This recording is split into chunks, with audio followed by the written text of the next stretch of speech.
Seminggu sebelum pindah ke rumah baru milikku, putriku berkata dengan nada yang sedih. Ibu, aku dengar ayah dan nenek bilang, ibu tidak akan ikut pindah ke rumah baru. Nenek bilang, ibu akan pergi jauh sekali. Aku mengira dia hanya bercanda. Tapi malam itu, saat aku pulang lebih awal, aku mendengar suara aneh dari kamar. Aku panik syok tak menyangka saat menyadari apa sebenarnya suara itu. Ternyata, itu. Sebelum ceritanya dimulai, silahkan tulis di kolom komentar dari daerah mana saja teman-teman yang menonton cerita ini. Jangan lupa like dan subscribe agar channel ini bisa semakin berkembang dan bisa mempersembahkan cerita yang lebih menarik lagi. Sinar matahari sore menembus celah gorden yang setengah terbuka, menyinari tumpukan kardus yang tersebar di seluruh penjuru ruang tamu. Rumah kontrakan yang selama ini mereka tempati terasa semakin sempit dengan barang-barang yang mulai dikemas.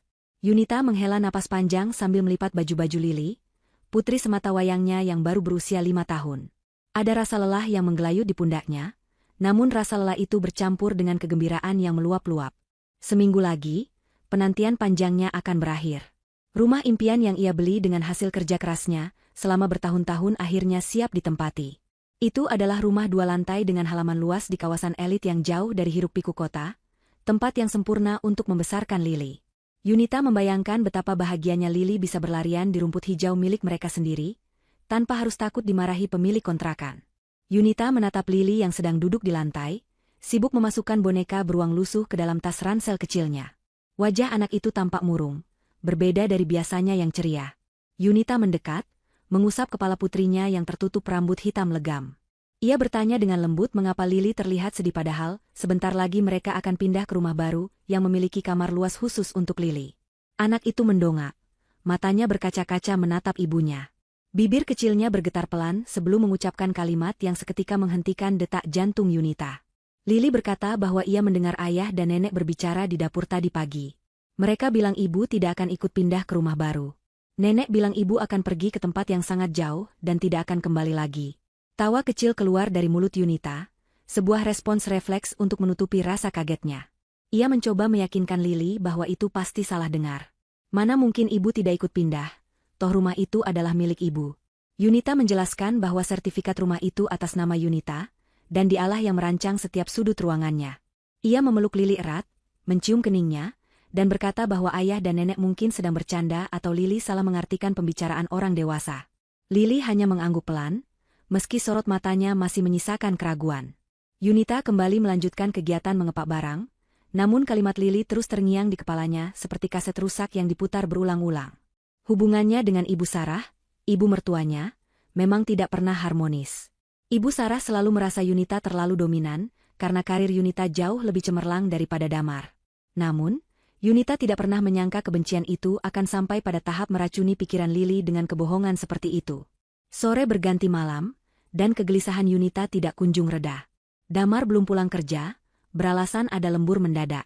Ibu Sarah sedang pergi ke pengajian rutinnya. Yunita merasa kepalanya mulai berdenyut nyeri. Migrain yang sudah lama tidak kambuh tiba-tiba menyerang dengan hebat. Ia memutuskan untuk meminum obat dan mencoba tidur lebih awal, tetapi perasaan tidak enak terus menghantuinya. Keesokan harinya, di kantor, konsentrasi Yunita buyar. Ia berkali-kali salah mengetik laporan. Bayangan wajah sedih Lili dan ucapan tentang dirinya yang tidak akan ikut pindah terus mengganggu. Rasa tidak nyaman itu semakin menjadi-jadi ketika sore harinya. Damar mengirim pesan singkat bahwa ia akan pulang telat lagi, karena harus menemani ibunya belanja perabotan untuk kamar baru Ibu Sarah di rumah nanti. Yunita hanya membalas singkat. Karena migrainnya semakin parah dan perutnya terasa mual, Yunita memutuskan untuk pulang lebih awal dari kantor, 2 jam sebelum jadwal biasanya. Langit sudah mulai gelap ketika mobil sedan Yunita memasuki pekarangan rumah kontrakannya. Ia heran melihat mobil Damar sudah terparkir di garasi. Katanya pulang telat, pikir Yunita. Mungkin Damar berubah pikiran dan ingin memberinya kejutan. Atau mungkin Damar juga sakit. Yunita melangkah pelan menuju pintu depan. Ia hendak mengeluarkan kunci, tetapi ternyata pintu tidak terkunci, hanya tertutup rapat. Suasana rumah terasa sunyi dan gelap, hanya lampu ruang tengah yang menyala remang-remang. Tidak ada suara televisi atau suara Lili. Yunita ingat Lili sedang dititipkan di rumah tetangga, karena pengasuhnya izin pulang kampung. Yunita melepas sepatunya tanpa suara, kebiasaan lama agar tidak membangunkan Lili jika anak itu sudah tidur. Saat melangkah menuju kamar utama, Yunita mendengar suara aneh. Itu bukan suara percakapan biasa. Terdengar suara krek yang panjang dan kasar, seperti suara lakban besar yang ditarik, diikuti suara plastik yang bergesekan. Yunita mengerutkan kening. Jantungnya berdegup kencang tanpa alasan yang jelas. Ia mendekat ke pintu kamar yang sedikit terbuka. Cahaya lampu kamar menerobos keluar lewat celah sempit itu. Yunita menahan napas, lalu perlahan mengintip ke dalam. Pemandangan yang tersaji di depan matanya membuat darahnya seketika terasa beku. Di tengah kamar, Damar sedang berlutut di lantai. Di hadapannya bukan tumpukan kardus pindahan, melainkan sebuah manekin seukuran manusia dewasa. Manekin itu adalah bekas peninggalan usaha butik Yunita yang sudah tutup. Namun yang mengerikan adalah apa yang dilakukan Damar pada benda itu.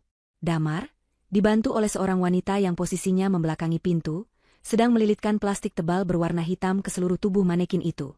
Mereka membungkusnya dengan sangat rapi dan rapat, mulai dari kaki hingga kepala, seolah sedang membungkus mayat. Wanita itu berbalik untuk mengambil gunting, dan Yunita hampir terpekik. Itu Sheila, sahabat baiknya sendiri. Sheila yang selalu menjadi tempat curhat Yunita tentang kelakuan Ibu Sarah. Sheila yang sering Yunita traktir makan siang. Kini Sheila ada di kamarnya, membantu suaminya membungkus manekin dengan cara yang sangat mengerikan. Yunita menutup mulutnya rapat-rapat dengan kedua tangan, menahan dorongan muntah yang tiba-tiba naik ke tenggorokan. Telinga Yunita menangkap percakapan mereka yang lebih menakutkan daripada pemandangan itu sendiri. Damar berkata dengan napas terengah bahwa ukuran manekin ini sama persis dengan tinggi badan Yunita, jadi mereka tidak akan kesulitan saat mengangkat tubuh aslinya nanti. Sheila tertawa kecil, suara tawanya terdengar dingin dan kejam. Ia menyahut bahwa mereka harus memastikan tidak ada sidik jari yang tertinggal di plastik pembungkus nanti. Sheila mengingatkan Damar untuk memakai sarung tangan rangkap 2 saat eksekusi minggu depan. Damar mengangguk dan berkata bahwa Ibu Sarah sudah menyiapkan tempat pembuangan yang aman, sebuah lubang galian di tanah kosong bekas proyek yang jauh dari pemukiman. Mereka berlatih mengangkat bungkusan manekin itu bersama-sama, mengatur posisi tangan agar tidak tergelincir, seolah-olah ini adalah gladi resik untuk sebuah pertunjukan kematian. Yunita merasa lututnya lemas. Seluruh persendiannya seakan lolos. Ucapan Lili bukan candaan. Ucapan Lili adalah peringatan. Mereka benar-benar berencana menyingkirkannya. Yunita mundur perlahan, air mata mulai mengalir deras di pipinya tanpa suara. Ia ingin berteriak, ingin mendobrak pintu dan memaki mereka. Namun, akal sehatnya yang tersisa menahannya. Jika ia melabrak mereka sekarang, sendirian di rumah sepi ini, apa jaminannya ia akan selamat? Mereka berdua, dan Yunita sedang sakit. Mereka bisa saja panik dan membunuhnya saat ini juga, mempercepat rencana mereka seminggu lebih awal. Yunita harus bertahan hidup. Ia harus keluar dari rumah ini tanpa ketahuan, lalu kembali lagi dengan sandiwara yang sempurna. Dengan tangan gemetar hebat, Yunita berjingkat mundur menuju pintu depan, menahan isak tangis yang siap meledak. Ia keluar rumah, masuk kembali ke dalam mobilnya, menyalakan mesin, lalu mematikannya lagi, menarik napas panjang untuk menenangkan diri sebelum memulai peran tersulit dalam hidupnya. Yunita duduk di dalam mobilnya selama 5 menit, memaksa tangannya berhenti gemetar. Ia menatap pantulan wajahnya di kaca spion tengah. Wajah itu pucat pasi, matanya merah. Ia mengambil bedak dari tasnya dan memulas wajahnya agar terlihat sedikit lebih segar namun tetap tampak seperti orang sakit. Ia harus terlihat sakit karena itulah alasan kepulangannya. Tapi ia tidak boleh terlihat seperti orang yang baru saja melihat rencana pembunuhan dirinya sendiri. Setelah merasa cukup tenang, Yunita keluar dari mobil dan membanting pintu mobil dengan cukup keras, sengaja menciptakan kegaduhan. Ia berjalan menuju pintu rumah, lalu membuka pintu sambil memanggil nama Damar dengan suara yang dibuat serak dan lemah. Ia berteriak bahwa ia pulang cepat karena kepalanya sakit sekali. Dari dalam rumah, terdengar suara gedebuk keras, seperti benda berat yang jatuh atau disembunyikan dengan terburu-buru. Yunita menunggu di ruang tamu, menghitung detik dalam hati. 1, 2, 3. Damar muncul dari arah kamar tidur dengan wajah yang basah oleh keringat dan napas yang sedikit memburu. Kemejanya terlihat berantakan. Ia berusaha tersenyum, namun senyum itu tampak kaku dan penuh kepanikan. Damar bertanya dengan gagap mengapa Yunita sudah pulang jam segini. Yunita memijat pelipisnya, berpura-pura tidak melihat kegugupan suaminya. Ia menjawab bahwa migrainnya kambuh parah dan ia butuh istirahat. Yunita bertanya di mana Lili, dan Damar menjawab cepat bahwa Lili masih di rumah tetangga. Yunita melangkah menuju kamar. Damar dengan sigap menghalanginya sejenak, beralasan bahwa kamar sedang sangat berantakan karena ia sedang mencoba mengemas barang-barang besar. Yunita menatap mata suaminya. Dulu ia melihat cinta di sana, kini ia hanya melihat ketakutan dan tipu daya. Yunita tersenyum lemah dan berkata tidak apa-apa, ia hanya ingin merebahkan diri. Saat Yunita masuk ke kamar, ia melihat manekin itu sudah tidak ada. Lemari pakaian besar sedikit terbuka, dan ada ujung plastik hitam yang menyembul dari sana. Sheila tidak terlihat. Kemungkinan besar wanita itu bersembunyi di kamar mandi, dalam atau menyelinap keluar lewat pintu belakang saat Yunita baru datang tadi. Yunita naik ke tempat tidur, memunggungi lemari itu, dan memejamkan mata. Jantungnya berdetak begitu kencang hingga ia takut Damar bisa mendengarnya. Malam itu berlalu dengan siksaan mental yang luar biasa. Damar bersikap sangat manis, membawakan teh hangat dan memijat kaki Yunita. Setiap sentuhan Damar membuat kulit Yunita merinding jijik. Ia membayangkan tangan yang sama tadi baru saja melilitkan lakban ke manekin pengganti dirinya. Yunita menolak teh itu dengan alasan mual, takut ada sesuatu yang dimasukkan ke dalamnya. Ia hanya minum air mineral kemasan yang ia ambil sendiri dari stok baru di dapur. Sheila tidak pernah muncul lagi malam itu, mungkin sudah kabur lewat pintu belakang. Ibu Sarah pulang malam hari dengan wajah ceria yang dibuat-buat, menanyakan kesehatan Yunita dengan nada yang terdengar seperti ejekan di telinga Yunita. Keesokan paginya, sinar matahari kembali menyapa, namun dunia Yunita sudah berubah menjadi kelabu. Ia bangun lebih awal dari biasanya, namun tetap berpura-pura tidur saat Damar bangun. Damar terlihat sangat bersemangat. Pria itu bersiul kecil sambil menyiapkan pakaian kerjanya. Damar kemudian masuk ke kamar mandi. Suara guyuran air terdengar. Ini kesempatan Yunita. Ia melihat ponsel Damar tergeletak di atas nakas, sedang diisi daya. Yunita tahu kata sandinya, tanggal pernikahan mereka yang bodoh itu. Dengan tangan gemetar namun cekatan, Yunita meraih ponsel itu dan membuka kuncinya. Jari-jarinya dengan cepat menelusuri aplikasi pesan instan. Ia tidak perlu mencari lama. Sebuah grup obrolan bernama Keluarga Bahagia berada di urutan teratas. Anggotanya hanya 3 orang, Damar, Ibu Sarah, dan Sheila. Yunita membaca pesan-pesan terbaru dengan napas tertahan. Pesan terakhir dikirim oleh Ibu Sarah pagi ini, pukul 5 subuh. Isinya membuat darah Yunita mendidih. Ibu Sarah menulis agar Damar bersikap wajar dan terus memanjakan Yunita minggu ini. Ibu Sarah juga menulis bahwa ia sudah mendapatkan racun tikus cair yang tidak berbau dan tidak berasa. Ia akan mencampurkannya sedikit demi sedikit ke dalam bumbu dapur agar kondisi Yunita memburuk secara bertahap, sehingga saat kematian terjadi di hari pindahan, dokter akan mengira itu serangan jantung atau kegagalan organ akibat kelelahan. Yunita menggulir layar ke atas. Ada foto tiket pesawat liburan ke Eropa untuk 3 orang atas nama Damar, Ibu Sarah, dan Sheila, tertanggal 2 minggu setelah kematian Yunita yang direncanakan. Ada juga percakapan tentang utang Damar. Ternyata Damar terlilit utang investasi bodong, hingga miliaran rupiah. Mereka mengincar uang asuransi jiwa Yunita dan aset rumah baru, untuk melunasi utang itu dan hidup mewah. Sheila bahkan sudah memilih kamar mana yang akan ia tempati di rumah baru nanti. Kamar utama yang seharusnya menjadi milik Yunita. Yunita merasa mual, kali ini mual yang sesungguhnya. Ia ingin memotret layar itu sebagai bukti, namun suara air di kamar mandi berhenti. Damar selesai mandi. Dengan panik namun hati-hati, Yunita meletakkan kembali ponsel itu ke posisi semula, memastikan sudut kemiringannya sama persis. Ia segera kembali berbaring dan menarik selimut sebatas leher, mengatur napasnya agar terlihat teratur seperti orang tidur. Pintu kamar mandi terbuka. Aroma sabun maskulin menyeruak, aroma yang dulu Yunita sukai namun kini terasa seperti bau kematian. Damar berjalan mendekat ke tempat tidur, membungkuk, dan mencium kening Yunita. Damar berbisik pelan, menyuruh Yunita bangun untuk sarapan karena ia sudah membuatkan nasi goreng spesial. Yunita membuka matanya perlahan, memaksakan seulas senyum lemah. Dalam hatinya, ia bersumpah. Nasi goreng itu tidak akan pernah menyentuh lidahnya. Dan rumah baru itu tidak akan pernah diinjak oleh kaki kotor mereka. Perang baru saja dimulai, dan Yunita tidak berniat untuk kalah.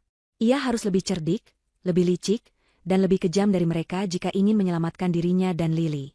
Aroma nasi goreng yang seharusnya menggugah selera kini tercium, seperti peringatan bahaya bagi Yunita. Ia duduk di meja makan dengan tubuh yang terasa kaku. Damar begitu antusias menyendokkan nasi ke piring Yunita, sebuah pemandangan yang sangat langka. Biasanya, Damar akan sibuk dengan ponselnya dan membiarkan Yunita melayaninya. Namun pagi ini, senyum di wajah suaminya terlihat begitu lebar. Matanya berbinar dengan kilatan yang membuat bulu kuduk Yunita meremang. Damar menyodorkan secangkir kopi hitam panas, uapnya mengepul membawa aroma kafein yang pekat.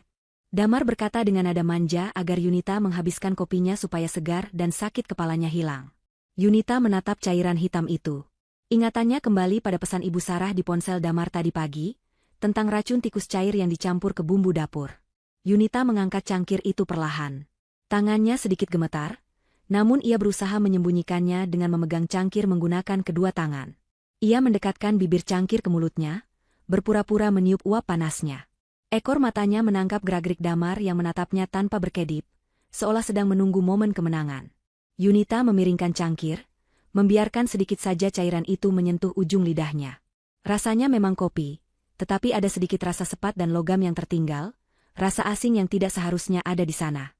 Dengan gerakan cepat seolah-olah menahan mual, Yunita meletakkan cangkir itu kembali ke tatakan dengan agak kasar hingga menimbulkan bunyi berdenting. Ia membekap mulutnya dan berlari menuju wastafel dapur, berpura-pura muntah hebat. Damar terkejut dan segera menghampirinya, bertanya dengan nada panik yang dibuat-buat apakah Yunita baik-baik saja. Yunita menyalakan keran air dengan deras, lalu membuang sedikit kopi yang ada di mulutnya ke saluran pembuangan dan berkumur berkali-kali. Ia berbalik menatap Damar dengan wajah memelas, mengatakan bahwa perutnya menolak makanan dan minuman apapun pagi ini. Ia beralasan asam lambungnya mungkin sedang naik drastis karena stres pindahan. Damar terlihat kecewa, matanya melirik cangkir kopi yang masih penuh. Ia memaksa Yunita untuk mencoba minum sedikit lagi, beralasan mubazir dan kopi itu mahal. Namun Yunita menggeleng tegas, mengatakan bahwa ia harus segera pergi ke kantor untuk menyelesaikan beberapa berkas sebelum izin sakit setengah hari. Tanpa menunggu bantahan Damar, Yunita menyambar tas kerjanya dan bergegas keluar, meninggalkan sarapan maut itu tak tersentuh. Tujuan Yunita bukanlah kantor, melainkan rumah sakit swasta tempat Dr. Hasan berpraktik. Dr. Hasan adalah teman lama mendiang ayah Yunita yang sangat ia percayai. Di ruang periksa yang dingin dan berbau antiseptik, Yunita menceritakan kecurigaannya dengan suara bergetar namun runtut. Ia meminta tes darah lengkap dan toksikologi. Awalnya Dr. Hasan terlihat ragu dan mengira Yunita hanya paranoid. Namun melihat keseriusan dan ketakutan di mata wanita berhijab itu, ia segera melakukan prosedur yang diminta. 2 jam menunggu hasil terasa seperti 2 tahun bagi Yunita. Ia duduk di ruang tunggu sambil meremas-remas ujung jilbabnya, berdoa agar kecurigaannya salah, meski hatinya tahu kebenaran yang pahit. Ketika Dr. Hasan memanggilnya kembali, wajah pria tua itu tampak keruh. Ia meletakkan lembaran hasil lab di meja, dan menatap Yunita dengan prihatin. Dr. Hasan menjelaskan bahwa ditemukan jejak zat arsenik dalam dosis rendah di dalam darah Yunita. Dosisnya memang belum mematikan, tetapi jika dikonsumsi terus-menerus dalam seminggu, organ dalam Yunita akan mengalami kegagalan fungsi secara perlahan. Dr. Hasan menawarkan untuk segera menghubungi polisi karena ini adalah percobaan pembunuhan. Namun, Yunita menahannya. Ia menggeleng kuat. Bukti ini belum cukup untuk memenjarakan mereka semua. Jika ia lapor sekarang, Damar dan Ibu Sarah bisa berkelit bahwa Yunita keracunan makanan dari luar. Yunita butuh bukti telak. Ia meminta Dr. Hasan merahasiakan ini dan memberinya obat penawar racun serta vitamin untuk menjaga staminanya tetap kuat selama seminggu ke depan. Sore harinya, Yunita menjemput Lili dari sekolah. Hatinya terasa hancur setiap kali melihat wajah polos putrinya yang tidak tahu menahu bahwa ayahnya sendiri berniat melenyapkan ibunya. Sesampainya di rumah, Lili berlari ke kamarnya dan kembali dengan selembar kertas gambar yang sudah lecek. Dengan bangga, Lili menyerahkan gambar itu pada Yunita. Itu adalah gambar khas anak-anak dengan garis-garis yang tidak beraturan. Di gambar itu, ada sebuah rumah besar berwarna merah. Di halaman rumah, ada 3 orang yang digambar berdiri tegak sambil tersenyum lebar. Sosok ayah, nenek, dan tante Sheila. Yunita mencari sosok dirinya. Jantungnya mencelos saat Lili menunjuk gundukan hitam di pojok kertas yang diberi tanda silang. Lili menjelaskan dengan polos bahwa nenek bilang di rumah baru nanti ibu akan tidur panjang di dalam tanah. Seperti putri tidur, tapi tidak akan bangun lagi. Nenek bilang itu rahasia, jadi Lili menggambarnya saja biar tidak lupa. Tangan Yunita gemetar hebat memegang kertas itu. Air mata yang sejak pagi ia tahan akhirnya tumpah. Bukan karena takut, melainkan karena amarah yang meledak di dadanya. Ibu Sarah bukan hanya ingin membunuhnya, tapi juga sudah menyiapkan mental Lili untuk menerima kematian ibunya sebagai sesuatu yang wajar. Ini adalah kekejaman psikologis yang tidak bisa dimaafkan. Yunita memeluk Lili erat, mencium puncak kepala anaknya, dan berbisik dalam hati bahwa skenario itu tidak akan pernah terjadi. Justru merekalah yang akan terkubur oleh keserakahan mereka sendiri. Yunita melipat gambar itu dan menyimpannya di dalam tas rahasianya. Itu adalah satu lagi bukti untuk menghancurkan mereka. 2 hari sebelum kepindahan, bel rumah berbunyi nyaring. Ibu Sarah berdiri di depan pintu dengan koper besar dan senyum yang terlalu manis. Wanita parubaya itu langsung memeluk Yunita, sebuah pelukan yang terasa dingin dan menusuk. Ibu Sarah berkata bahwa ia datang lebih awal untuk membantu mengepak barang dan merawat Yunita yang katanya sedang sakit-sakitan. Yunita membalas pelukan itu dengan kaku, menyadari bahwa musuh utamanya kini berada di dalam benteng pertahanannya. Kehadiran Ibu Sarah membuat suasana rumah menjadi lebih mencekam. Damar terlihat lebih percaya diri, seolah mendapat dukungan moral untuk melakukan kejahatan mereka. Rutinitas mengerikan pun dimulai. Setiap pagi dan sore, Ibu Sarah dengan telaten merebus jamu di dapur. Ia menyebutnya ramuan herbal warisan leluhur untuk membersihkan darah dan mengembalikan stamina Yunita. Bau jamu itu menyengat, campuran rempah yang kuat yang sempurna untuk menutupi rasa atau bau zat asing lainnya. Ibu Sarah selalu membawakan segelas jamu panas itu ke kamar Yunita, menunggunya sampai diminum. Yunita tahu ia tidak bisa menolak terus-menerus tanpa menimbulkan kecurigaan. Maka, ia mulai bermain peran. Yunita akan menerima gelas itu dengan tangan lemah, lalu meminta Ibu Sarah mengambilkan sesuatu, seperti kerupuk atau buah di dapur sebagai penawar rasa pahit. Begitu Ibu Sarah membalikan badan dan melangkah keluar kamar, Yunita bergerak secepat kilat. Ia menuangkan isi gelas itu ke dalam kantong plastik tebal yang sudah ia siapkan dan sembunyikan di balik selimut, atau di dalam lengan baju panjangnya. Ketika Ibu Sarah kembali, gelas itu sudah kosong, dan Yunita berpura-pura mengelap bibirnya sambil meringis kepahitan. Ibu Sarah akan tersenyum puas, memuji Yunita sebagai menantu yang penurut, lalu membawa gelas kosong itu pergi. Setelah aman, Yunita akan membuang isi plastik itu ke dalam botol bekas deterjen di kamar mandi, yang nantinya akan ia buang jauh-jauh dari rumah. Namun, Yunita tahu bertahan saja tidak cukup. Ia harus menyerang. Saat Damar dan Ibu Sarah pergi keluar sebentar untuk membeli perlengkapan kardus, Yunita memanfaatkan waktu itu. Ia mengeluarkan 3 unit kamera pengintai nirkabel berukuran sangat kecil yang baru saja ia beli secara daring. Dengan jantung berdegup kencang, ia memasang 1 kamera di sela-sela hiasan dinding ruang tamu, 1 di atas lemari dapur yang menghadap meja makan, dan 1 lagi tersembunyi di antara tumpukan buku di ruang kerja Damar. Kamera-kamera itu terhubung langsung ke aplikasi di ponsel Yunita yang disembunyikan dalam folder kalkulator. Malam itu, Yunita menguji sistem pengintainya. Ia berpura-pura tidur lebih awal di kamar, mematikan lampu, lalu membuka ponselnya di balik selimut. Layar ponsel menampilkan gambar ruang tamu dengan jelas meskipun remang-remang. Di sana, Damar dan Ibu Sarah sedang duduk santai sambil menikmati teh. Mereka terlihat tertawa-tawa. Yunita menaikkan volume ponselnya, menggunakan earphone agar suara jernih masuk ke telinganya. Percakapan yang ia dengar membuatnya sesak napas. Damar mengeluarkan sebuah dokumen tebal dari tas kerjanya. Itu adalah polis asuransi jiwa atas nama Yunita. Damar dengan bangga menunjukkan kepada ibunya bahwa ia berhasil memalsukan tanda tangan Yunita minggu lalu untuk menaikkan nilai pertanggungan. Nilainya fantastis, cukup untuk melunasi semua utang investasi bodong Damar, dan menyisakan miliaran rupiah untuk modal usaha baru, serta membeli mobil mewah yang diimpikan Sheila. Ibu Sarah mengangguk-angguk senang, jari keriputnya menelusuri angka-angka di kertas itu. Ia memuji Damar sebagai anak yang cerdas. Ibu Sarah kemudian mengingatkan Damar bahwa kematian Yunita harus terlihat alami. Ia berkata bahwa racun yang ia berikan sekarang baru tahap pelemahan. Puncaknya adalah saat makan malam perpisahan besok malam, sehari sebelum pindahan. Dosis terakhir akan dicampur ke dalam makanan spesial, yang akan membuat jantung Yunita berhenti berdetak saat tidur karena kelelahan ekstrim. Yunita merekam semua percakapan itu. Jarinya menekan tombol rekam di layar ponsel dengan penuh amarah. Air matanya sudah kering. Yang tersisa kini hanyalah tekad baja.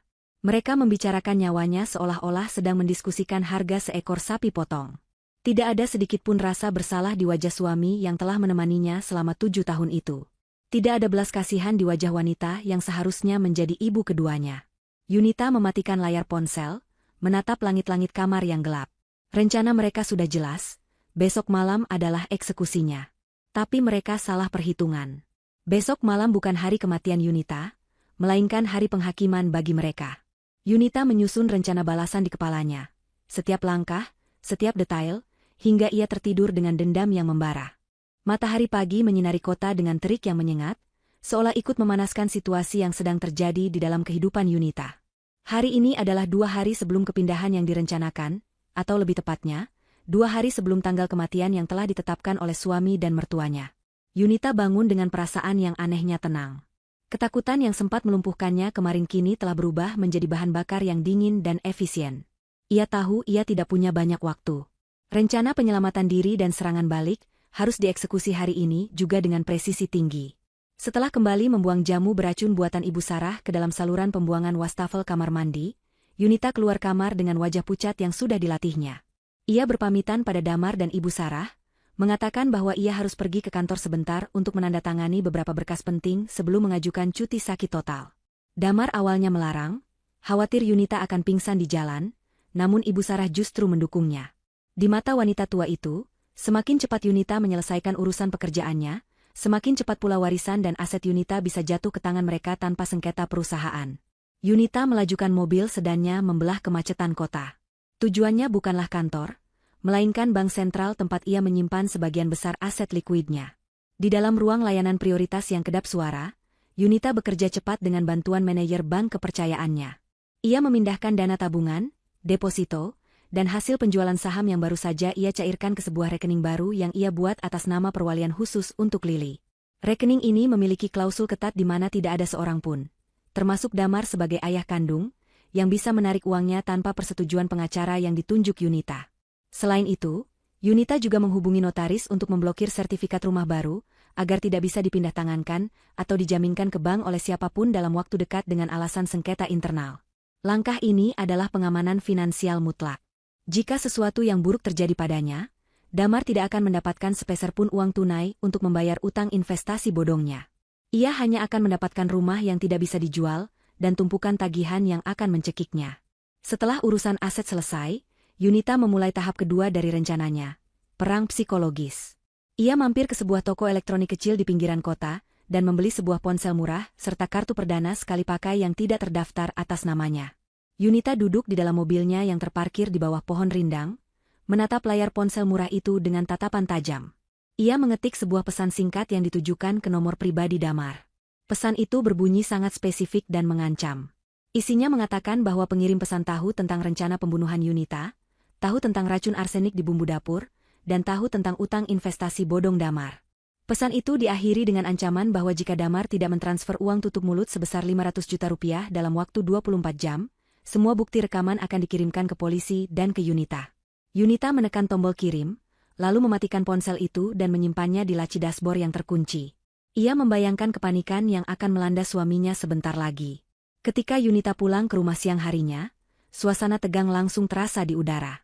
Damar duduk di sofa ruang tamu dengan wajah yang basah oleh keringat dingin, padahal pendingin ruangan menyala maksimal. Kakinya bergoyang-goyang gelisah, dan matanya terus menatap ponsel yang ia genggam erat. Yunita menyapa dengan suara lemah, berpura-pura tidak tahu apa-apa. Damar tersentak kaget, hampir menjatuhkan ponselnya. Ia menjawab sapaan Yunita dengan gagap, mengatakan bahwa ia hanya sedang pusing memikirkan urusan pindahan.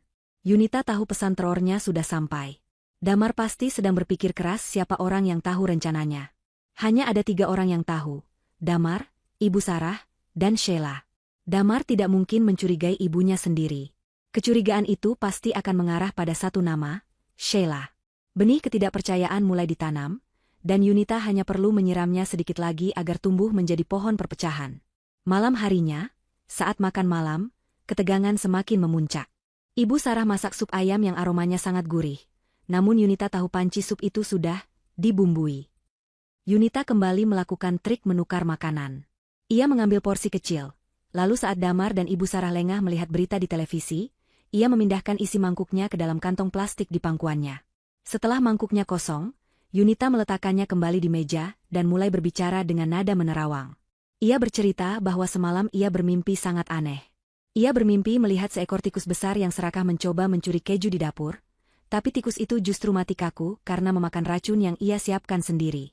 Yunita menatap mata Ibu Sarah lekat-lekat sambil tersenyum misterius.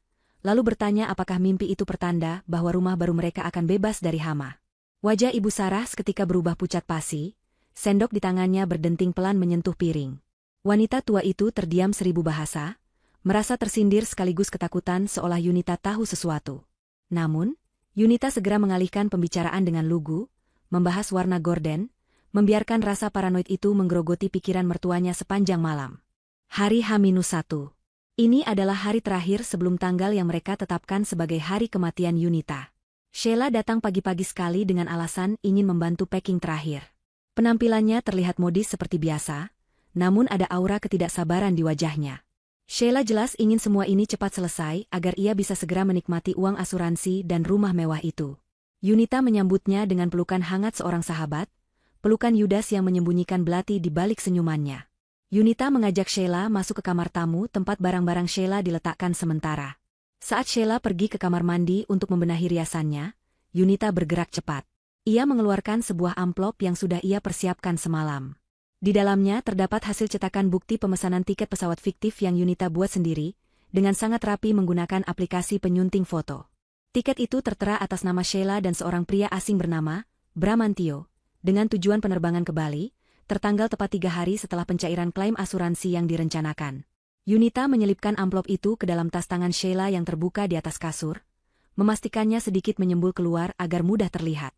Tidak lama kemudian, Damar masuk ke kamar itu mencari lakban. Yunita dengan polos meminta tolong pada Damar untuk mengambilkan tisu basah di dalam tas Sheila, karena tangan Yunita kotor terkena debu. Damar merogoh tas itu dan tangannya menyentuh amplop tersebut. Rasa penasaran membuatnya menarik amplop itu keluar. Yunita mengamati dari sudut mata bagaimana ekspresi Damar berubah drastis dari bingung menjadi merah padam karena amarah saat membaca isi tiket palsu itu. Damar meremas kertas itu, rahangnya mengeras. Ia menatap ke arah pintu kamar mandi tempat Sheila berada dengan tatapan membunuh. Dalam pikiran Damar yang sudah kacau karena teror pesan kemarin, ini adalah bukti valid bahwa Sheila akan mengkhianatinya. Sheila akan membawa kabur uang bagiannya dan pergi bersenang-senang dengan pria lain, meninggalkan Damar dengan utang dan dosa pembunuhan. Siang harinya, suasana rumah terasa seperti medan perang dingin. Damar mendiamkan Sheila. Setiap kali Sheila mencoba bicara atau merayunya, Damar membuang muka atau menjawab dengan ketus.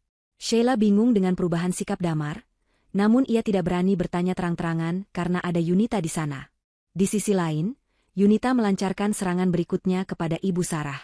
Saat mereka sedang duduk berdua melipat pakaian Lili, Yunita memasang wajah sedih dan pasrah. Ia memegang tangan Ibu Sarah yang keriput dan dingin, lalu berkata dengan suara lirih bahwa ia merasa umurnya tidak akan panjang. Ia merasa tubuhnya semakin lemah setiap hari, dan ia mendapat firasat buruk bahwa ia tidak akan sempat menikmati rumah baru itu. Ibu Sarah mendengarkan dengan mata berbinar licik, mengira racunnya sudah bekerja maksimal merusak mental dan fisik Yunita. Namun, harapan itu hancur berkeping-keping saat Yunita melanjutkan kalimatnya. Yunita berkata, demi menjadi amal jariah yang akan menerangi kuburnya nanti, ia berniat mewakafkan rumah baru itu untuk dijadikan panti asuhan anak yatim piatu. Yunita memberitahu bahwa ia sudah menghubungi pengacara kepercayaannya dan surat akta wakaf sedang diproses. Mungkin akan siap ditandatangani lusa, tepat setelah hari pindahan. Ibu Sarah terlonjak kaget seolah tersengat listrik. Matanya melotot horor. Jika rumah itu diwakafkan, maka semua rencana mereka sia-sia. Mereka tidak akan mendapatkan aset senilai miliaran itu. Mereka hanya akan mendapatkan lelah dan risiko penjara. Kepanikan Ibu Sarah tidak bisa disembunyikan. Ia segera mencari alasan untuk meninggalkan Yunita dan menarik Damar ke dapur. Yunita memantau mereka lewat kamera tersembunyi di ponselnya. Di dapur, Ibu Sarah memukul lengan Damar dengan panik, berbisik setengah berteriak bahwa mereka harus bertindak cepat. Mereka tidak bisa menunggu besok atau lusa. Yunita harus mati malam ini juga, sebelum surat wakaf itu jadi. Jika Yunita mati malam ini, status hukum rumah itu masih menjadi harta warisan yang jatuh ke tangan ahli waris, yaitu Lili dan Damar sebagai walinya. Damar yang sedang pusing memikirkan pengkhianatan Sheila, kini semakin stres dengan desakan ibunya. Ia terlihat frustrasi, mengacak-acak rambutnya sendiri. Sementara itu, Sheila masuk ke dapur, mencoba menengahi ketegangan antara ibu dan anak itu. Namun Damar justru membentaknya, menuduh Sheila sebagai wanita murahan yang tidak tahu diuntung. Pertengkaran berbisik pun pecah. Damar mengungkit soal tiket pesawat, Sheila yang tidak tahu apa-apa menyangkal mati-matian, menuduh Damar hanya mencari alasan untuk tidak membagi uang hasil kejahatan. Ibu Sarah yang pusing melihat pertengkaran mereka, akhirnya mengambil alih komando. Ia menampar pipi Damar pelan untuk menyadarkannya, lalu mencengkeram lengan Sheila. Dengan suara mendesis seperti ular, Ibu Sarah memerintahkan mereka untuk diam. Ia berkata bahwa urusan pribadi bisa diselesaikan nanti. Fokus utama sekarang adalah memastikan Yunita tidak bangun lagi besok pagi. Ibu Sarah memutuskan untuk merubah rencana. Makan malam perpisahan malam ini akan menjadi eksekusi final. Ia akan membuat jus jeruk segar kesukaan Yunita, dan kali ini ia akan memasukkan seluruh sisa racun arsenik yang ia miliki ke dalam gelas Yunita. Tidak perlu lagi dosis kecil, mereka butuh kematian instan. Damar dan Sheila akhirnya diam, terpaksa menyetujui gencatan senjata demi tujuan jahat mereka. Yunita yang mendengar semua itu dari kamar tidurnya tersenyum dingin. Ia melihat jam dinding, waktu menunjukkan pukul 5 sore. Ia punya waktu 2 jam sebelum makan malam maut itu disajikan. Ini adalah waktu yang cukup untuk mempersiapkan kejutan terakhir. Yunita mengeluarkan botol kecil dari tasnya, berisi campuran obat pencahar dosis kuda dan obat tidur lelap berbentuk cair yang sudah ia gerus halus dan larutkan. Ia menunggu momen yang tepat saat Ibu Sarah lengah di dapur untuk menukar bumbu dalam drama kematian ini. Malam ini, bukan nyawa Yunita yang akan melayang, melainkan harga diri dan kebebasan mereka yang akan hancur lebur. Matahari perlahan tenggelam di ufuk barat, menyisakan semburat jingga yang memudar menjadi kelabu, seolah alam semesta pun tahu bahwa kegelapan pekat akan segera menyelimuti rumah kontrakan itu. Malam ini adalah malam terakhir mereka di rumah lama, sebuah malam yang oleh Damar, Sheila, dan Ibu Sarah dianggap sebagai gerbang menuju kebebasan finansial. Namun bagi Yunita, ini adalah panggung sandiwara terakhir sebelum tirai kebenaran dibuka. Suasana di dalam rumah terasa ganjil. Kardus-kardus sudah tertumpuk rapi di sudut ruangan, menyisakan ruang makan yang sengaja dikosongkan untuk acara makan malam perpisahan. Ibu Sarah bersikeras memasak sendiri hidangan spesial malam ini. Aroma opor ayam dan sambal goreng hati menyeruak dari dapur, aroma yang biasanya membangkitkan selera makan, kini bagi Yunita tercium seperti bau kematian yang disamarkan dengan rempah-rempah. Yunita duduk di kamar tidurnya, baru saja selesai menunaikan salat maghrib. Ia melipat mukenanya dengan tenang, berdoa panjang memohon perlindungan dan kekuatan.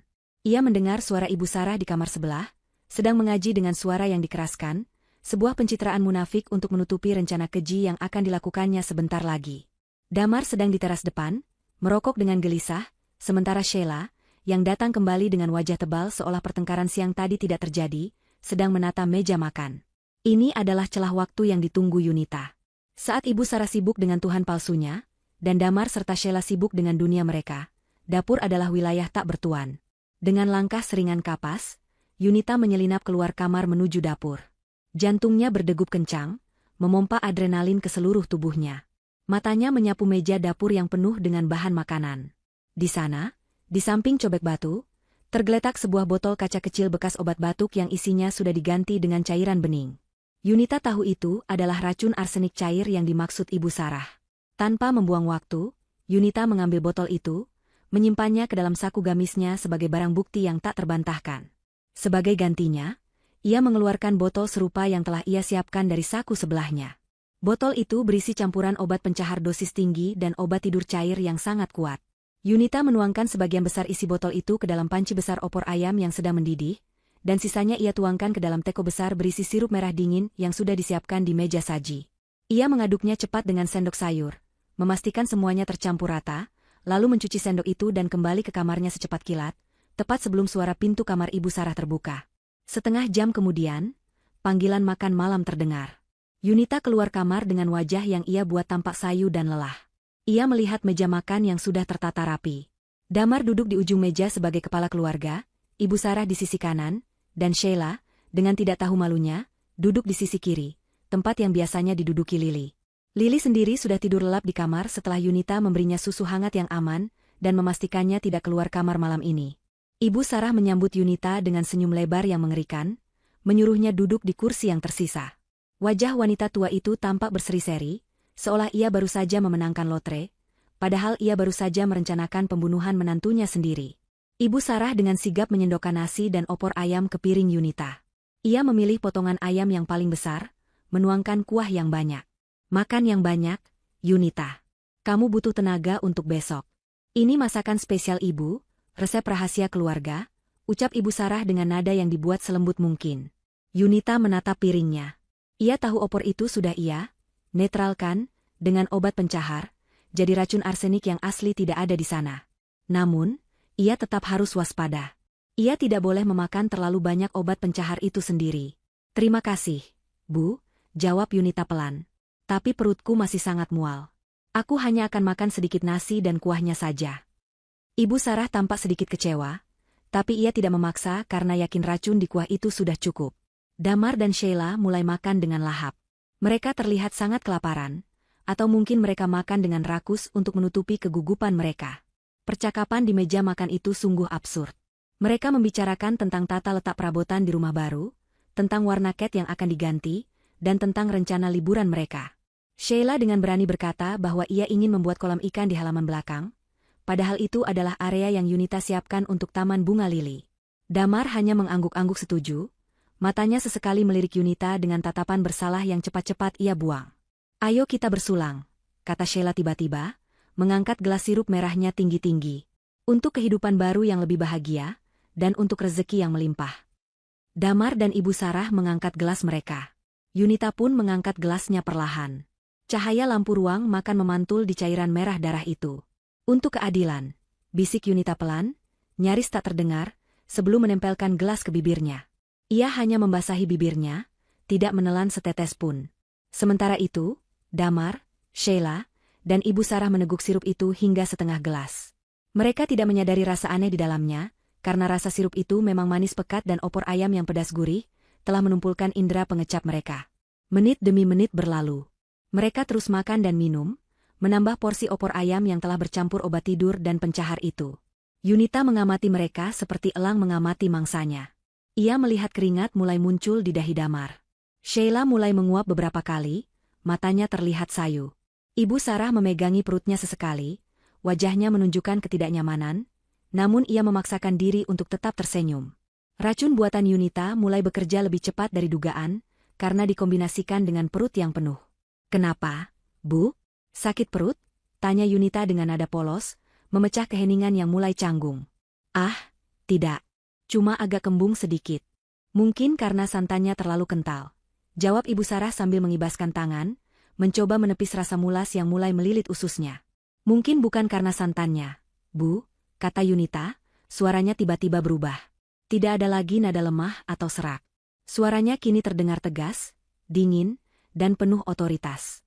Ia meletakkan sendoknya dengan keras ke piring, hingga menimbulkan bunyi terang yang mengejutkan mereka bertiga. Damar menatap istrinya dengan bingung. "Maksudmu apa, Yun?" Yunita berdiri dari kursinya. Ia memandang satu persatu wajah orang-orang yang berniat menghabisinya itu. "Kalian benar tentang satu hal. Aku memang tidak akan ikut pindah besok. Tapi kalian salah besar jika mengira rumah itu akan jadi milik kalian." Rasa sakit di perut Ibu Sarah tiba-tiba melonjak tajam, membuatnya mengerang tertahan. Sheila merasa kepalanya berputar hebat, pandangannya mulai kabur. Damar mencoba berdiri untuk menghardik Yunita, tapi kakinya terasa seperti jeli. Ia terhuyung dan jatuh kembali ke kursinya. Apa yang kamu lakukan pada kami?" desis Damar, lidahnya terasa keluh. Yunita tersenyum, senyum yang belum pernah dilihat Damar sebelumnya. Senyum kemenangan seorang korban yang telah mengambil alih kendali. "Aku hanya memberikan bumbu tambahan yang pantas untuk pengkhianat," jawab Yunita tenang.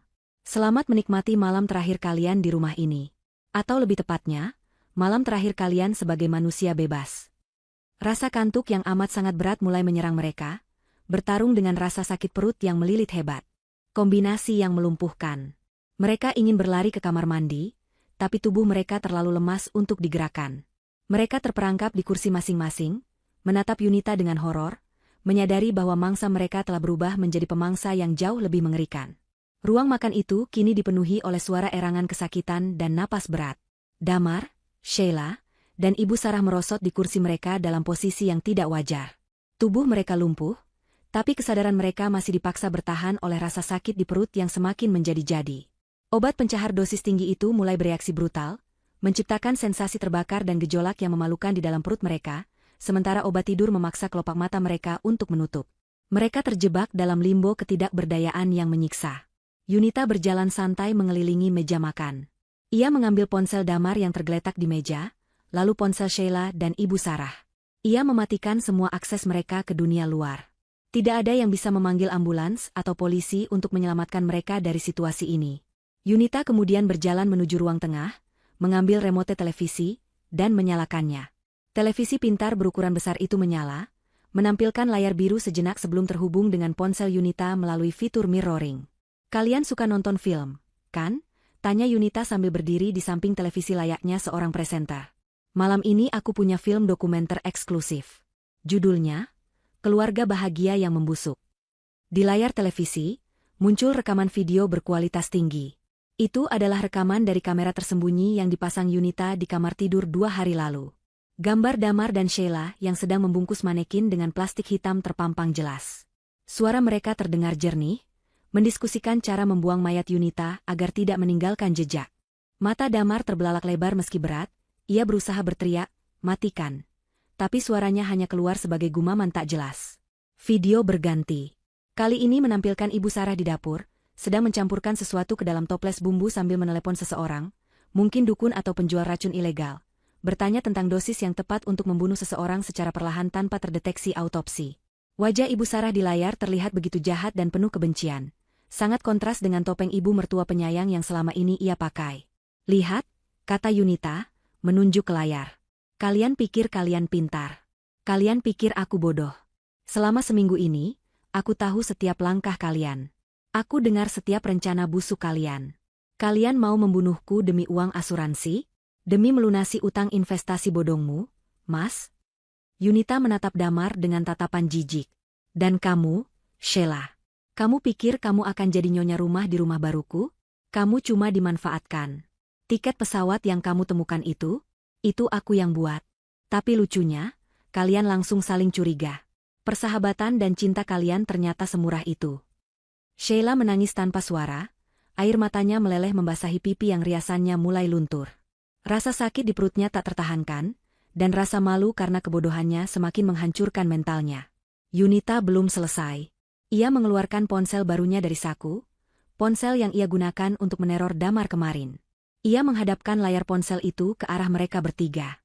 Di layar ponsel itu, terlihat aplikasi media sosial sedang aktif dalam mode live streaming. Di pojok kanan atas, angka penonton terus bertambah dengan cepat, sudah mencapai ribuan orang. Kolom komentar bergerak liar dengan kecepatan cahaya, penuh dengan hujatan, sumpah serapah, dan ikon wajah marah dari warganet. "Say hello to the world," kata Yunita dingin. "Sejak kalian mulai makan tadi, aku sudah menyiarkan semuanya secara langsung. Ribuan orang mendengar pengakuan kalian, melihat wajah kalian, dan menonton video kejahatan kalian yang kuputar di TV. Bukan hanya teman-teman kita, Mas, tapi juga rekan kerjamu, tetangga kita, bahkan mungkin polisi yang sedang patroli siber. Kalian sudah viral. Selamat, kalian akhirnya terkenal." Wajah Damar berubah menjadi abu-abu. Karirnya, reputasinya, hidupnya, hancur dalam sekejap mata. Ia menyadari bahwa tidak ada jalan kembali. Bahkan jika ia selamat dari racun ini, ia tidak akan punya tempat lagi di masyarakat. Ia sudah diadili oleh pengadilan sosial yang paling kejam sebelum hukum negara menyentuhnya. "Oh, satu hal lagi," lanjut Yunita, seolah baru teringat sesuatu yang remeh. "Soal rumah baru itu. Aku tidak benar-benar mewakafkannya. Itu cuma pancingan supaya kalian panik dan bertindak gegabah malam ini. Rumah itu sudah kuubah sertifikatnya atas nama Lily, dengan hak asuh tunggal dipegang oleh adikku yang jaksa jika aku mati.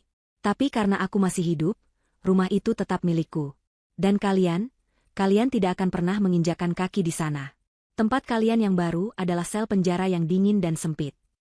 Tiba-tiba, suara sirine terdengar sayup-sayup dari kejauhan, semakin lama semakin mendekat dan nyaring. Cahaya lampu rotator berwarna biru mulai memantul di dinding ruang tamu melalui jendela depan. Tetangga yang menonton siaran langsung Yunita pasti sudah menelepon polisi. Atau mungkin adik Yunita yang juga sedang menonton. Yunita berjalan mendekati pintu depan, lalu berbalik menatap ketiga sosok menyedihkan yang kini mulai kehilangan kendali atas fungsi tubuh mereka akibat obat pencahar. Bau busuk mulai tercium di ruangan itu, bau kotoran manusia yang keluar tanpa bisa ditahan. Sebuah penghinaan terakhir yang sempurna.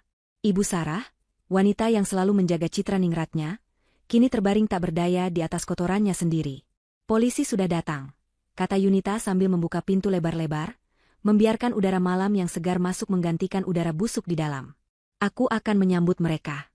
Jangan khawatir, aku akan menyerahkan semua buktinya, botol racun asli, rekaman video, hasil tes lab darahku, dan tentu saja kalian bertiga dalam kondisi yang sangat memesona ini."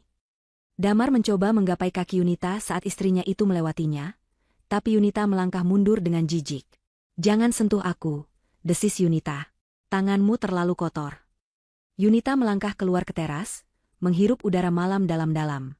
Di depannya, 2 mobil patroli polisi berhenti dengan rem berdecit. Beberapa petugas berseragam turun dengan sigap. Yunita mengangkat kedua tangannya, bukan untuk menyerah, tapi sebagai tanda bahwa ia adalah korban yang selamat. Air mata buaya yang selama ini ia tahan akhirnya menetes, kali ini sebagai air mata kelegaan.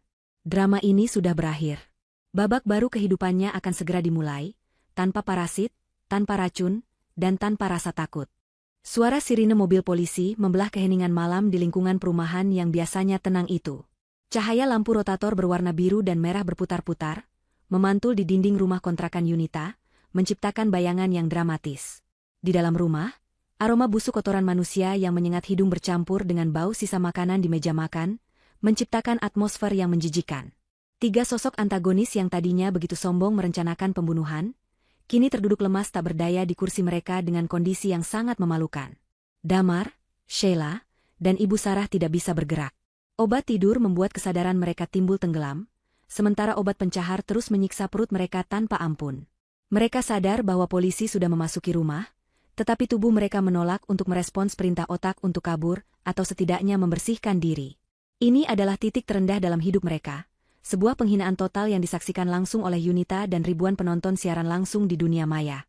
Beberapa petugas kepolisian berseragam lengkap masuk dengan senjata siaga, diikuti oleh adik Yunita yang merupakan seorang jaksa muda. Adik Yunita segera berlari memeluk kakaknya yang berdiri tegak di ambang pintu dapur. Yunita membiarkan dirinya dipeluk, namun matanya tetap tertuju dingin pada ketiga orang yang kini dikerumuni petugas. Polisi yang masuk sempat menutup hidung mereka karena bau yang menyengat, namun profesionalisme membuat mereka tetap menjalankan tugas. Mereka melihat kondisi Damar dan dua wanita lainnya yang setengah pingsan dan kotor. Tidak ada perlawanan. Tidak ada drama kejar-kejaran. Yang ada hanyalah tiga penjahat yang dilumpuhkan oleh keserakahan dan perut mereka sendiri. Petugas medis kepolisian segera dipanggil untuk memeriksa kondisi vital mereka sebelum membawa mereka ke kantor polisi, memastikan mereka tidak mati konyol sebelum diadili. Yunita dengan tenang menyerahkan semua barang bukti kepada kepala tim penyidik. Ia menyerahkan botol kecil berisi racun arsenik asli yang ia ambil dari meja dapur, ponsel Damar yang berisi percakapan grup jahat mereka, dan salinan rekaman CCTV yang sudah ia unduh ke dalam flash disk. Polisi yang menerima bukti-bukti itu menggelengkan kepala tak percaya. Rencana pembunuhan itu begitu rapi dan keji, melibatkan ibu kandung dan sahabat sendiri. Namun, cara korban membalasnya sungguh cerdas dan telak. Yunita tidak perlu mengotori tangannya dengan darah. Ia hanya membiarkan mereka menghancurkan diri mereka sendiri. Saat Damar digotong keluar oleh dua petugas, karena kakinya terlalu lemas untuk berjalan, ia sempat menoleh ke arah Yunita. Tatapannya kosong, penuh keputusasaan. Yunita hanya membalasnya dengan tatapan datar tanpa ekspresi, seolah sedang melihat sampah yang akhirnya dibuang ke tempat pembuangan akhir. Berita penangkapan itu menyebar lebih cepat daripada api yang membakar hutan kering. Siaran langsung Yunita telah disimpan dan diunggah ulang oleh ribuan akun di berbagai platform media sosial. Keesokan paginya, wajah Damar, Ibu Sarah, dan Sheila terpampang di halaman depan Surat Kabar Nasional dan menjadi topik utama di semua stasiun televisi. Judul beritanya beragam namun senada, konspirasi keji suami dan mertua gagal total, istri cerdas jebak pelaku dengan obat pencahar, dan drama makan malam berujung jeruji besi. Reputasi mereka hancur lebur dalam semalam. Netizen yang marah melacak semua informasi tentang mereka. Kantor tempat Damar bekerja langsung mengeluarkan surat pemecatan tidak hormat pagi itu juga. Perusahaan tempat Sheila bekerja melakukan hal yang sama, bahkan merilis pernyataan bahwa mereka tidak mentolerir karyawan yang terlibat tindak kriminal. Di dalam sel tahanan sementara yang dingin dan pengap, Damar terbangun dengan rasa sakit di sekujur tubuhnya. Efek obat tidur sudah hilang, berganti dengan realitas yang mengerikan. Ia berada di sel yang penuh sesak dengan tahanan lain. Berita tentang kejahatannya ternyata sudah sampai ke telinga para penghuni penjara.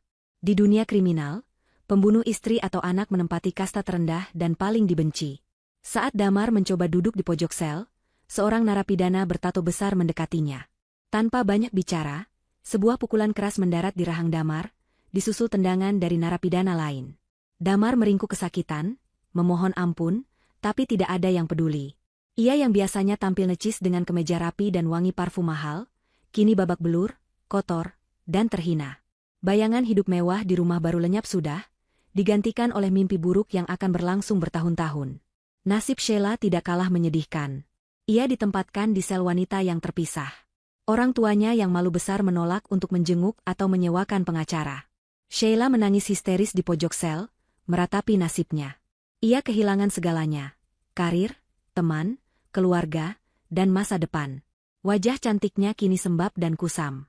Ia terus bergumam menyalahkan Damar yang menyeretnya ke dalam masalah ini, dan menyalahkan Yunita yang begitu tega mempermalukannya. Namun, jauh di lubuk hatinya, ia tahu bahwa keserakahannya lah yang membawanya ke tempat ini. Ia mengingat tiket pesawat palsu itu, dan menyadari betapa bodohnya, ia bisa diadu domba dengan begitu mudah. Sementara itu, Ibu Sarah mengalami nasib yang paling ironis. Guncangan mental akibat penangkapan dan rasa malu yang luar biasa memicu tekanan darahnya melonjak drastis. Ia terkena serangan stroke ringan yang membuat sebagian wajahnya kaku dan bicaranya menjadi pelo. Ia tidak dibawa ke rumah sakit swasta mewah seperti yang selalu ia banggakan, melainkan dirawat di klinik penjara yang fasilitasnya sangat terbatas. Wanita yang selalu menjaga citra sebagai ningrat yang terhormat itu, kini harus berbaring di kasur tipis yang keras, dilayani oleh perawat yang ketus. Tidak ada lagi jamu herbal, tidak ada lagi pijatan, dan tidak ada lagi perintah-perintah angkuh. Ia sendirian dalam ketidakberdayaan, terkurung dalam tubuh yang sakit dan jeruji besi yang kokoh. Impiannya untuk menikmati masa tua di rumah mewah Yunita telah berubah menjadi vonis mati perlahan di balik tembok penjara. Seminggu kemudian, Yunita datang mengunjungi Damar di rumah tahanan. Ia datang bukan untuk memberi simpati, melainkan untuk menutup buku. Yunita duduk di seberang kaca pembatas, memegang gagang telepon interkom. Damar dibawa masuk dengan wajah lebam dan jalan yang pincang. Melihat Yunita, Damar langsung menangis, menempelkan tangannya ke kaca, memohon ampun. Ia bersumpah akan berubah, ia berjanji akan menebus kesalahannya jika Yunita mau mencabut laporan. Damar bahkan mencoba memanipulasi perasaan Yunita dengan menyebut nama Lili. Yunita mendengarkan ocehan itu dengan tenang. Setelah Damar selesai bicara, Yunita mengeluarkan sebuah amplop coklat besar dan menempelkannya ke kaca agar Damar bisa membacanya. Itu adalah surat gugatan cerai dengan tuntutan hak asuh anak penuh. Di dalamnya juga terdapat lampiran tagihan dari jasa pembersih profesional untuk membersihkan rumah lama dari kotoran mereka, serta tagihan biaya pengobatan psikis untuk Yunita. Aku tidak akan mencabut laporan, Mas, kata Yunita, suaranya terdengar jernih dan tegas lewat gagang telepon. Kamu mencoba membunuhku. Kamu berniat memisahkan Lili dari ibunya selamanya. Tidak ada maaf untuk itu. Nikmatilah rumah barumu di sini. Teman-teman barumu sepertinya sangat menyayangimu, melihat lebam di wajahmu itu. Damar merosot lemas di kursinya. Harapan terakhirnya musnah. Yunita berdiri, merapikan jilbabnya, dan meletakkan gagang telepon.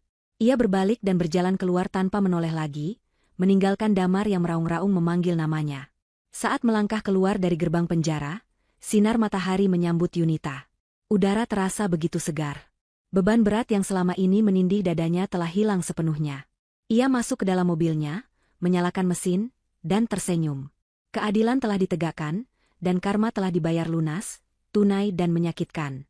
1 bulan telah berlalu sejak malam kelabu itu. Waktu berjalan dengan cara yang unik, menyembuhkan luka bagi yang benar, dan memperdalam penderitaan bagi yang salah. Pagi ini, langit begitu cerah, biru bersih tanpa satupun awan yang menggantung. Sebuah truk pindahan berukuran sedang terparkir di depan sebuah rumah 2 lantai yang megah namun asri. Pagar rumah itu berwarna putih bersih, kontras dengan tanaman hias hijau yang merambat cantik di dindingnya. Ini adalah hari kepindahan yang sesungguhnya. Tidak ada ketegangan, tidak ada intrik, dan tidak ada ketakutan. Hanya ada Yunita dan Lili, dibantu oleh beberapa pekerja angkut yang ramah. Yunita berdiri di teras rumah barunya, memegang sebuah kotak kardus ringan berisi bingkai-bingkai foto.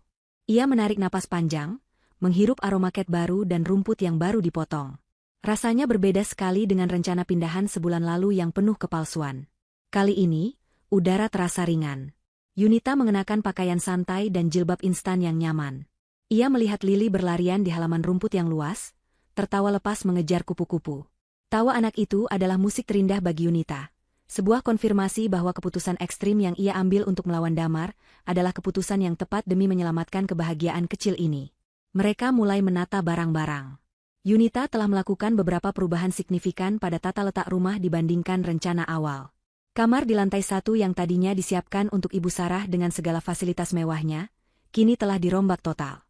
Dindingnya dicat ulang dengan warna kuning pastel yang ceria. Perabotannya diganti dengan rak-rak buku rendah dan karpet bulu yang empuk. Ruangan itu kini menjadi perpustakaan mini sekaligus ruang bermain untuk Lili. Tidak ada lagi energi negatif dari Ibu Sarah yang tersisa di sana. Yunita ingin memastikan setiap sudut rumah ini hanya memancarkan kasih sayang dan kedamaian. Saat sedang menyusun buku cerita di rak, Lili mendekati Yunita. Anak itu memeluk kaki ibunya dengan manja. Yunita berjongkok, menyamakan tingginya dengan sang putri. Lili menatap mata Yunita, lalu bertanya dengan suara pelan yang sedikit ragu, "Ibu, ayah dan nenek benar-benar tidak akan tinggal di sini? Mereka ada di mana sekarang?" Pertanyaan itu sudah diprediksi Yunita. Ia tidak ingin membohongi anaknya. Namun ia juga tidak ingin merusak jiwa Lili dengan detail yang mengerikan. Yunita membelai pipi Lili yang gembil. Ia tersenyum lembut, senyum tulus seorang ibu yang telah berhasil melindungi anaknya dari badai. "Sayang," jawab Yunita lembut. "Ayah dan nenek sedang berada di tempat khusus. Mereka sedang belajar untuk menjadi orang yang lebih baik dan bertanggung jawab atas kesalahan yang mereka buat. Mereka tidak bisa tinggal bersama kita lagi, karena mereka harus menyelesaikan pelajaran mereka di sana." Lili tampak berpikir sejenak, mencerna jawaban ibunya dengan logika anak 5 tahun. Lalu ia mengangguk mengerti. "Seperti kalau Lili nakal, Lili harus berdiri di pojok ya, Bu?" Yunita tertawa kecil. "Ya, mirip seperti itu. Tapi waktunya jauh lebih lama. Sekarang, di rumah ini cuma ada Lili dan Ibu. Kita akan buat banyak kenangan indah di sini." "Lili senang?" "Senang?" seru Lili sambil melompat memeluk leher ibunya. "Lili sayang Ibu. Ibu jangan tidur di tanah ya." Hati Yunita berdesir mendengar kalimat terakhir itu. Ia memeluk Lili erat-erat. "Tidak, Nak. Ibu tidak akan kemana-mana. Ibu akan selalu ada di sini menjagamu." Sore harinya, setelah para pekerja pulang dan rumah sudah mulai tertata rapi, Yunita duduk di balkon lantai 2 yang menghadap ke arah barat. Matahari mulai terbenam, melukis langit dengan warna ungu dan oranye. Ponsel Yunita bergetar di saku celananya. Ada pesan masuk dari pengacaranya, Pak Arif. Pesan itu mengabarkan bahwa proses pelelangan aset pribadi Damar, mobil dan beberapa barang berharga lainnya, sudah selesai dilakukan oleh pihak bank dan pengadilan. Hasilnya digunakan untuk membayar sebagian utang investasi bodongnya, dan sisanya dimasukkan ke rekening perwalian Lili sebagai bentuk ganti rugi nafkah yang diabaikan. Selain itu, proses perceraian berjalan mulus secara fair stake karena Damar sedang dipenjara dan bukti kekerasannya sudah sangat jelas. Yunita resmi menjadi orang tua tunggal dengan hak asuh penuh. Yunita meletakkan ponselnya di meja kecil di sampingnya. Di atas meja itu, ada secangkir kopi hangat yang baru saja ia seduh. Kali ini, ia menyeduhnya sendiri dengan biji kopi pilihan, menggunakan air dari dapurnya sendiri, di rumahnya sendiri. Ia mengangkat cangkir itu, menghirup aromanya dalam-dalam. Tidak ada lagi rasa curiga. Tidak ada lagi ketakutan akan racun arsenik atau zat berbahaya lainnya. Kopi ini murni, aman, dan nikmat. Ia menyesap kopi itu perlahan sambil memandang ke bawah, ke arah halaman tempat Lili masih asyik bermain ayunan. Yunita merenung tentang perjalanan hidupnya. Ia pernah merasa begitu hancur saat mengetahui pengkhianatan orang-orang terdekatnya. Ia pernah merasa ketakutan setengah mati saat tahu nyawanya terancam. Namun, ia memilih untuk tidak menjadi korban. Ia memilih untuk melawan, menggunakan kecerdasannya untuk membalikkan keadaan. Dan hari ini, ia menuai hasil dari keberaniannya itu. Rumah baru ini bukan sekadar bangunan fisik dari batu bata dan semen. Rumah ini adalah simbol kemerdekaannya. Simbol kekuatan seorang wanita dan seorang ibu yang menolak untuk ditindas. Dinding-dinding rumah ini akan menjadi saksi tawa Lili tumbuh dewasa, bukan saksi bisu kematian ibunya. Yunita merasa sangat bersyukur. Tuhan masih memberinya kesempatan kedua untuk hidup, dan ia berjanji tidak akan menyia-nyiakannya. Angin sore berhembus pelan, menerbangkan ujung jilbab Yunita. Ia merasa begitu damai, sebuah perasaan yang sudah lama hilang dari hatinya. Bayangan Damar, Ibu Sarah, dan Sheila perlahan memudar dari ingatannya, menjadi masa lalu kelam yang tidak lagi memiliki kuasa untuk menyakitinya. Mereka hanyalah penonton dari kejauhan, terkurung dalam konsekuensi perbuatan mereka sendiri, sementara Yunita melangkah maju ke masa depan yang cerah. Yunita meletakkan cangkir kopinya yang sudah kosong. Ia berdiri, merentangkan tangannya seolah ingin memeluk langit senja. Senyum lebar terukir di wajahnya. Ternyata benar kata Lili waktu itu. Gumam Yunita pada dirinya sendiri, suaranya penuh kepuasan. "Aku memang tidak ikut pindah ke neraka yang mereka siapkan. Aku pindah ke surgaku sendiri." Yunita berbalik, melangkah masuk ke dalam rumah untuk memanggil Lili makan malam.